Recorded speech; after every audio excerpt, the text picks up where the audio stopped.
Welcome to the Unlock Your Block podcast, career empowerment with me, Robin Cartwright. Join me as I empower you to shine in your career, to up-level your life, and to go after your dreams. Let's talk. All right, welcome to the podcast today. We are at the Unlock Your Block podcast with me, Robin Cartwright, and we're here today to talk to my fantastic guest, and that is Dr. Angela Justice. So without further ado, I'm going to introduce her. Dr. Angela Justice is an award-winning C-suite executive, advisor, and coach with a unique blend of expertise and an interesting career path. Most recently, Angela was the Chief People Officer, one of my favorite people, and the head of medical affairs at TCR Therapeutics, a cell therapy company focused on curing solid tumor cancers, which, that's something in my heart there. Prior to that, she was a Chief HR Officer at Surgery Partners, a leading operator of surgical facilities and ambulatory services. So before that, she was at Biogene, where she contributed to success of 5 international product launches. First as a leader in medical affairs and ultimately as Biogene's Chief Learning Officer. Currently, she runs Justice Group Advisors, an executive advisory practice for senior leaders in healthcare and life sciences.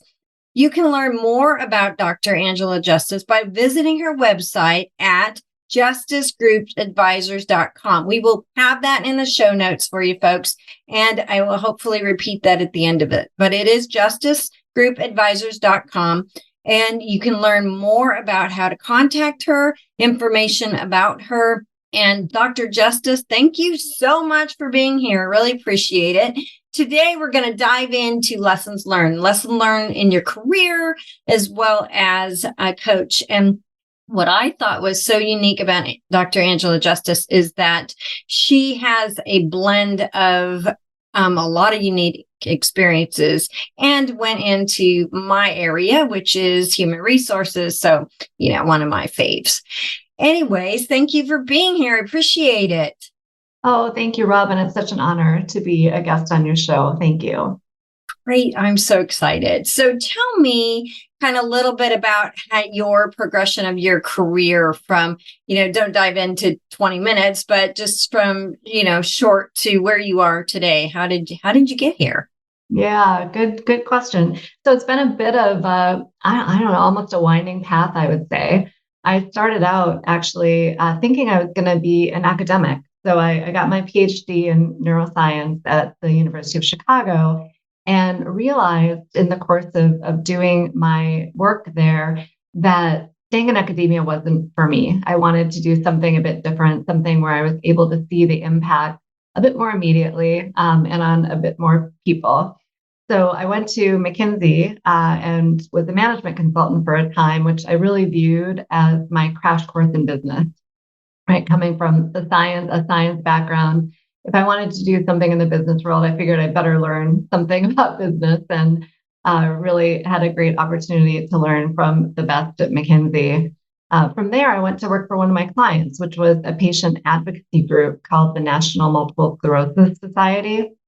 And that was an incredible opportunity. It really gave me a chance to merge so many things that I love: science, neuroscience in particular, business, and impact. So I was able to really do some cool things, work with some amazing people and companies. And one of those companies that I worked closely with was a biotech company called EMD Serono. And I ended up going there and worked in their medical affairs department. I was the medical science liaison, which, again, phenomenal opportunity to have just tremendous impact, learn a lot, and have a lot of fun doing work that I thought really mattered and made a difference in the world. And that was really the first entree I had into biotech, which is where I've spent the majority of my career. As you mentioned, I worked at Biogen. I was in their medical affairs department first brought in to build their medical training organization as they prepared to launch a number of products across a number of therapeutic areas globally, and ultimately ended up as their chief learning officer, which That was must have been fun. oh, it was so much fun. It was an incredible experience. I got to work with just the best of the best, and really drive tremendous impact and value. I absolutely loved it. It was the highlight of my career. And then, I mean, you were going to fast forward here, your most recent position of chief HR officer. So you went from learning and then you got into HR, and Mhm. now you're doing coaching, as I understand it. Mhm. Yeah. So, I really didn't know a lot about HR in the early days of my career. Kind of wish I would have known more sooner because as it turns out, it's really that sweet spot that just marries so many things that I'm Yeah. passionate about and so many things I think where I have a unique edge that helps me be really impactful. So I was the chief HR officer at a company called Surgery Partners. And then from there, I went on to become the chief people officer. So, really just a title variant almost of the same role for a small biotech company called TCR Squared Therapeutics. That was my most recent role. Again, like complete career highlight. I absolutely loved that role, that company, the team that we built there. It was just an incredible, incredible experience. And then we recently merged with another company, a larger cell therapy player, and that gave me an opportunity to branch out and do something new. And so I founded my practice, Justice Group Advisors, where I do executive advisory and coaching for senior leaders in the healthcare and biotech space. That is fantastic. So tell me a little bit about, let's talk about the good, the bad, the ugly, that kind of thing. Let's start with good because that's always the easiest to talk about and the most fun. So if you think about your career from when, you really got started with your trajectory, because we all start our careers and we're working with women here on this podcast that are moving their careers to the next level.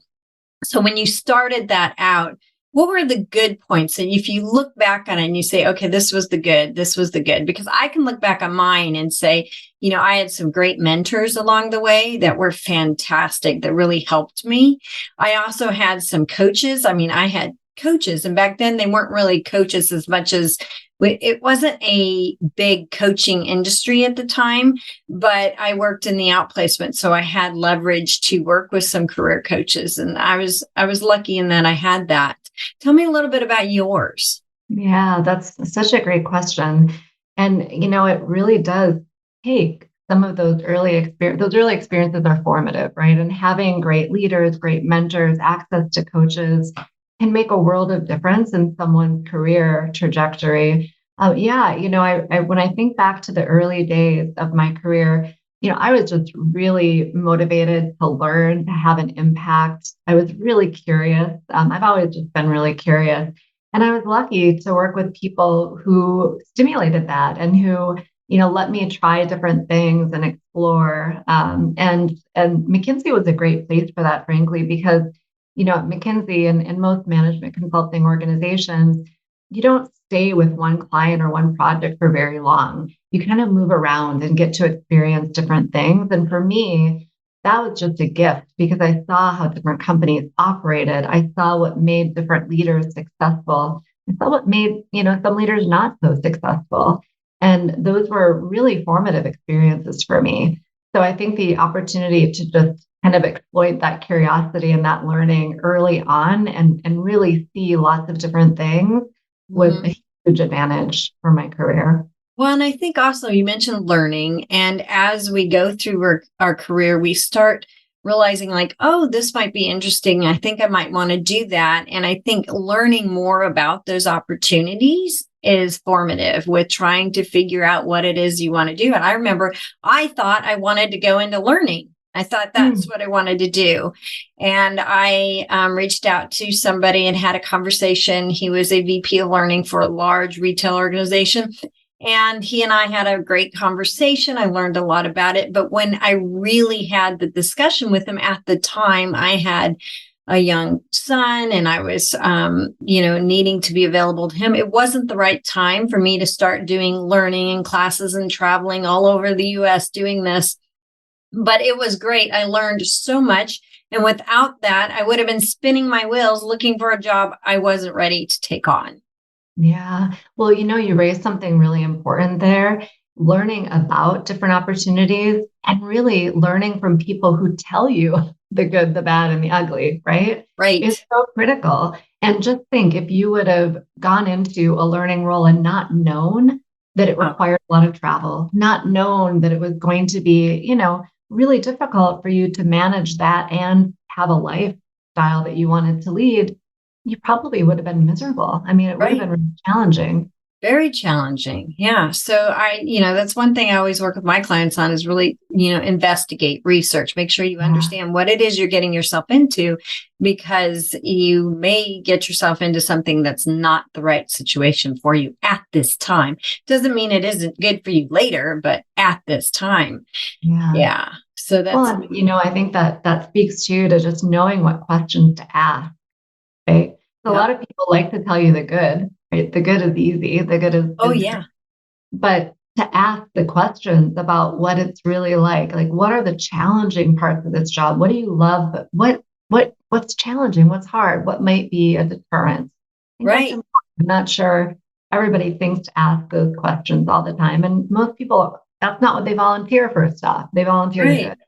Right, exactly. It's just like, if you travel somewhere, I always ask people, "Oh, what do you think of the place? What did you like? What did you not like? What did you do before I ever go?" Because the last thing I want to do is go buy airfare, get a hotel, pay for Yeah. a rental car, and then I end up hating my trip. So it's the same thing when you're researching up leveling your career. So let's dive Right. into a little bit more fun, the Mhm. bad.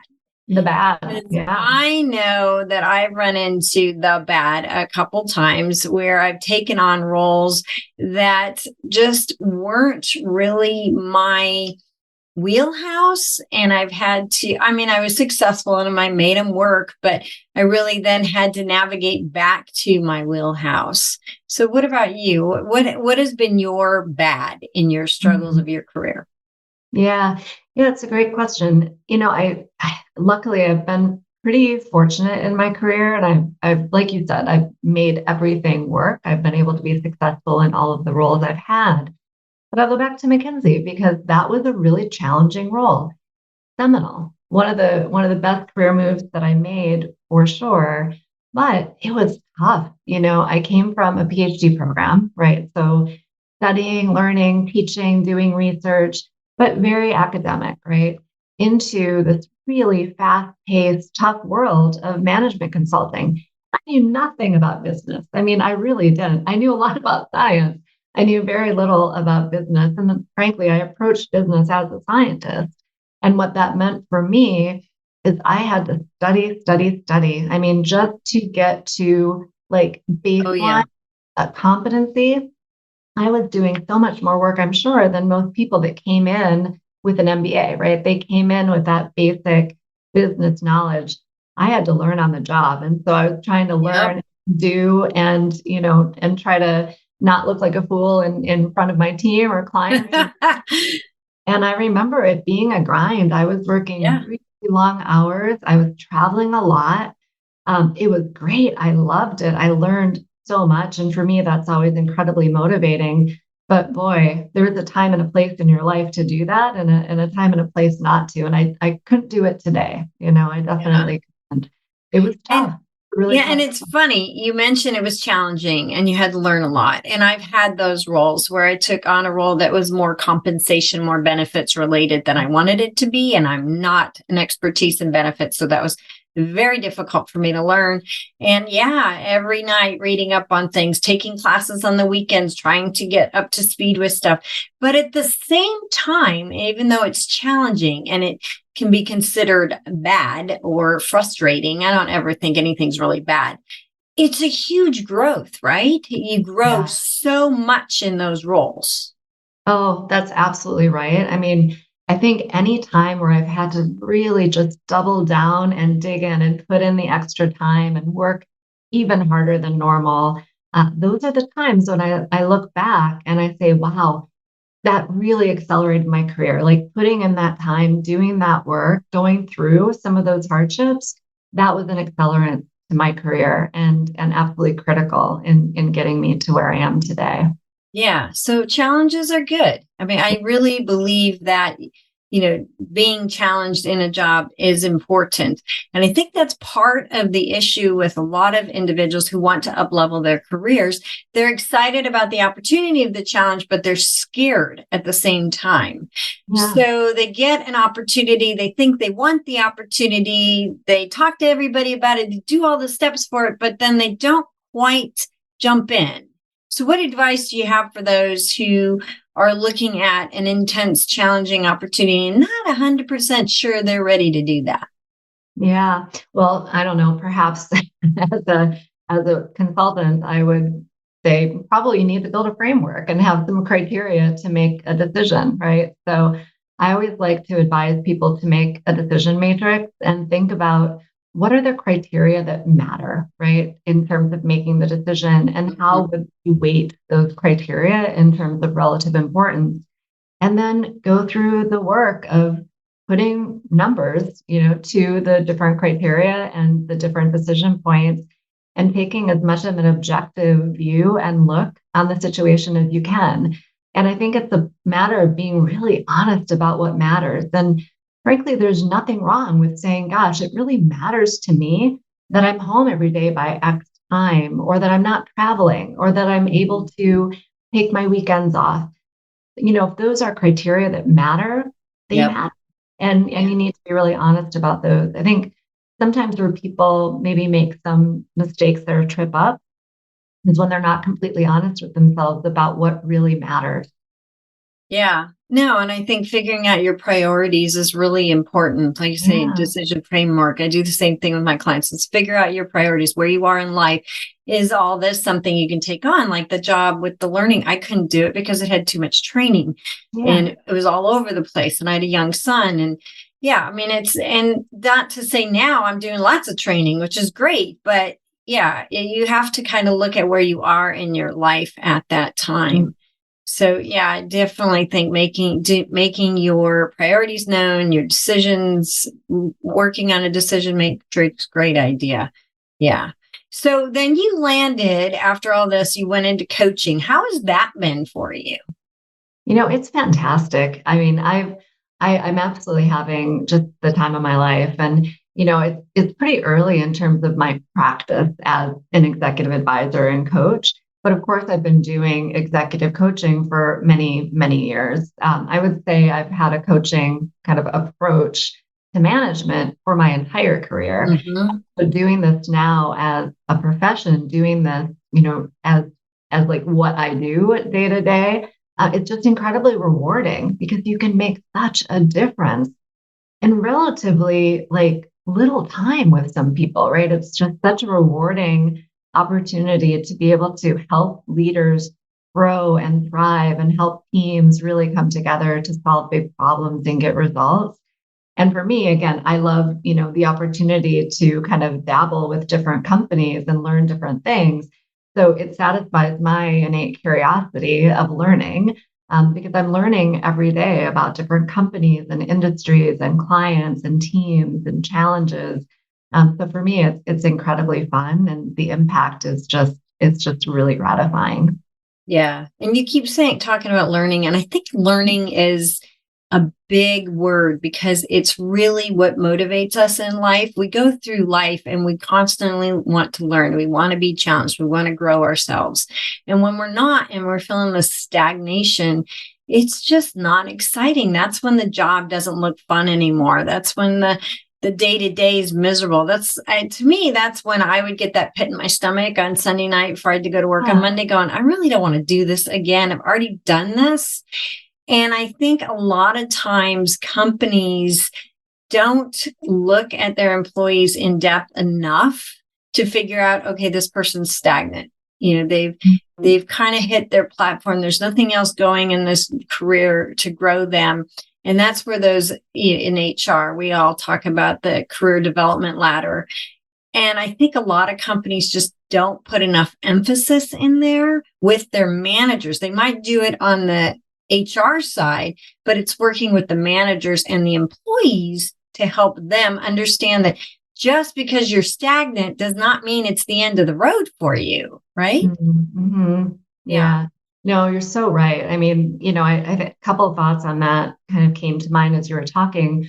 One, I absolutely believe that managers are critical. Like I tell people all the time, and what I've always done as the chief HR officer is really invest in those frontline managers. Managers are the force multipliers. You invest in them just a little bit and you get massive results. I mean, that's your point of leverage by far. So managers really matter.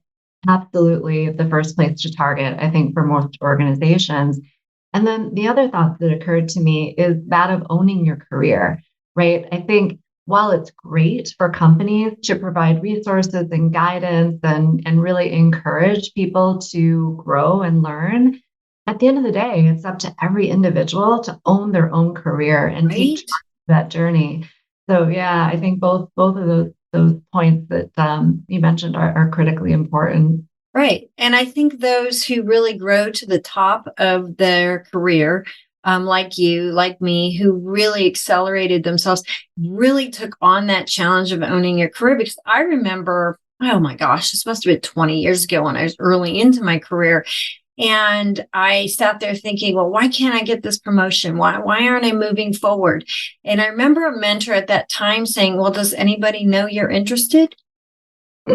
Right. Uh, Yeah.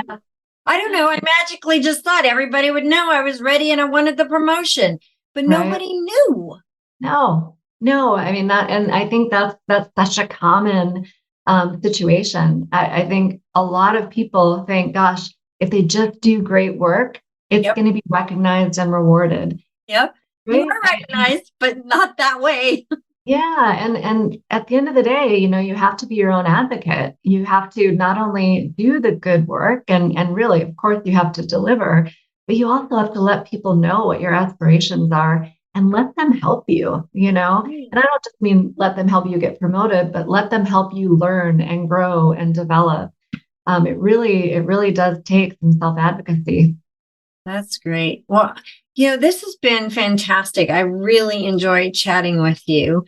What would you like to give to our listeners? What advice would you give? And before we get to that, I just want to add a note that in your business, when you talk about coaching, she is constantly coaching individuals and has done that throughout her career. But now it's a little more exciting that you get to see the rewards a little faster with your clients. And I think, that is working with them to advocate for their careers and help their employees advocate as well. So thank you and kudos for doing that. I'm so excited. But what would you like to give our advice or nuggets to our listeners that are listening here today? Oh, such a good question.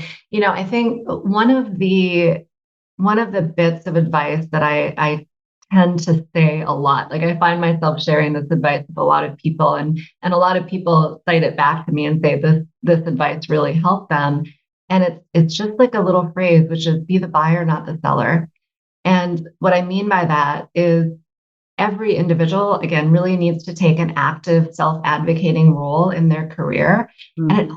means being really intentional about what you're looking for and how you're evaluating opportunities, be they internally at your company today or externally. It's really thinking hard about what you want, what you need, and evaluating the ways that you can get there in a way that's proactive as opposed to reactive.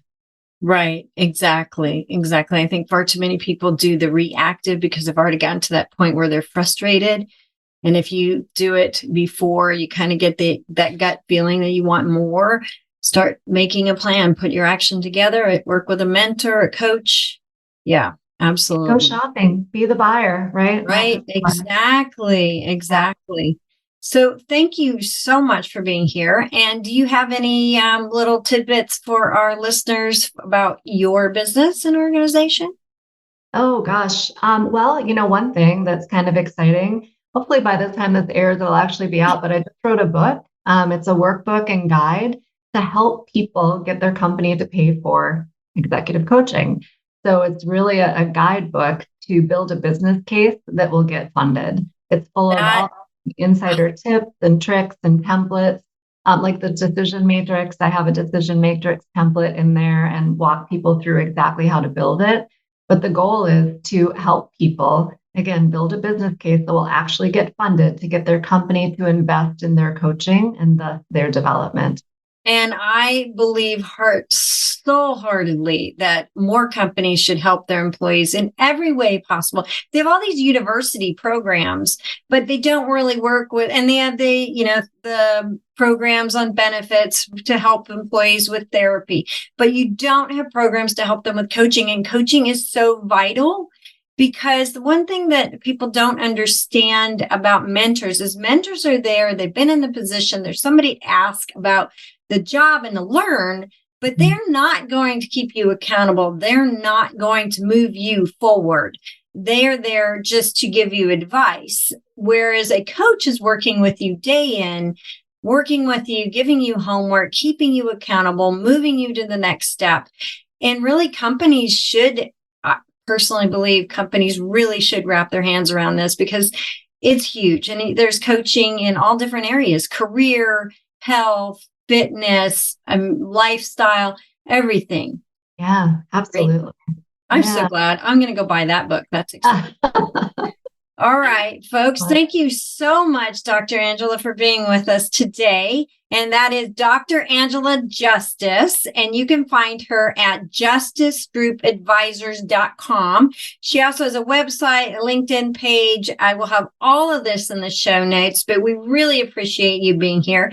And folks, I'm going to just go ask you to do the research, to get out there, to learn, investigate, and advocate for yourself, like Dr. Justice was talking about. Really advocate for yourself because you're the one who's going to make the change.